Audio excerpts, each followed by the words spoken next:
কিন্তু সরকারি কাজের ক্ষেত্রে আসলে অনেক ধরনের আবার আমলাতান্ত্রিক জটিলতাও থাকে, এটাও একটা সত্য বাংলাদেশের পরিস্থিতিতে। সরকারি চাকরিতে যে একটা ব্যাপক বেতন বৈষম্য এবং সুযোগ সুবিধার যে বৈষম্য, এটা দূর করা দরকার।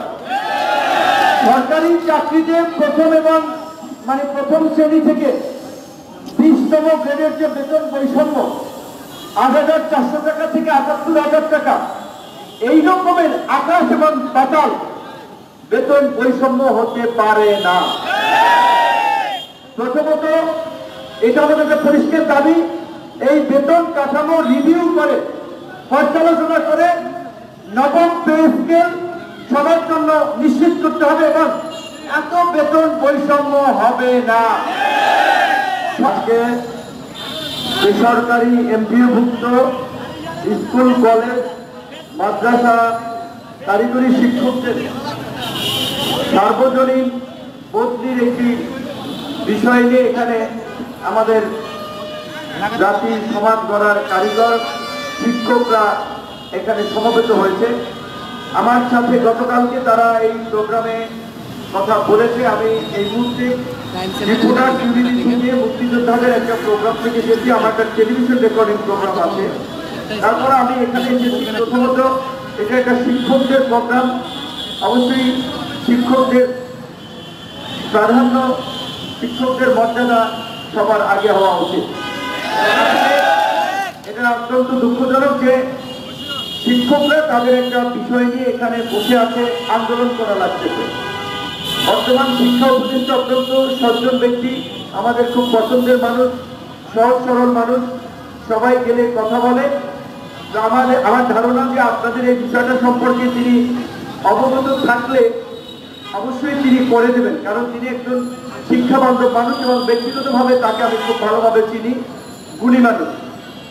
কিন্তু সরকারি কাজের ক্ষেত্রে আসলে অনেক ধরনের আবার আমলাতান্ত্রিক জটিলতাও থাকে, এটাও একটা সত্য বাংলাদেশের পরিস্থিতিতে। কাজে এই যে দীর্ঘদিনের যে আমলাতান্ত্রিক জটিলতা এবং আমাদের মানসিকতা, এটা আসলে রাতারাতি পরিবর্তন আমার হবে না। আমরা এই গণ অভ্যুত্থানের পরে সবাই একটা নতুন বাংলাদেশের কথা বলছি, পরিবর্তনের কথা বলছি। সেখানে আমাদের সারা দেশের মানুষকে তাদের মানসিকতার পরিবর্তন একটা জরুরি বিষয়। আজকে শিক্ষকদের, যেটা আমরা অনেকদিন ধরে গণ অধিকার পরিষদের রাজনৈতিক অবস্থান থেকে এবং আমার ব্যক্তিগত উপলব্ধির জায়গা থেকে আমরা বারবার বলছি, শিক্ষকদের সহ সরকারি চাকরিতে যে একটা ব্যাপক বেতন বৈষম্য এবং সুযোগ সুবিধার যে বৈষম্য, এটা দূর করা দরকার। সরকারি চাকরিতে প্রথম শ্রেণী থেকে 20তম গ্রেডের যে বেতন বৈষম্য, 8,400 টাকা থেকে 78,000 টাকা, এই রকমের আকাশ এবং পাতাল বেতন বৈষম্য হতে পারে না। প্রথমত এটা আমাদের একটা পরিষ্কার দাবি, এই বেতন কাঠামো রিভিউ করে পর্যালোচনা করে নবম পে স্কেল সবার জন্য নিশ্চিত করতে হবে এবং এত বেতন বৈষম্য হবে না।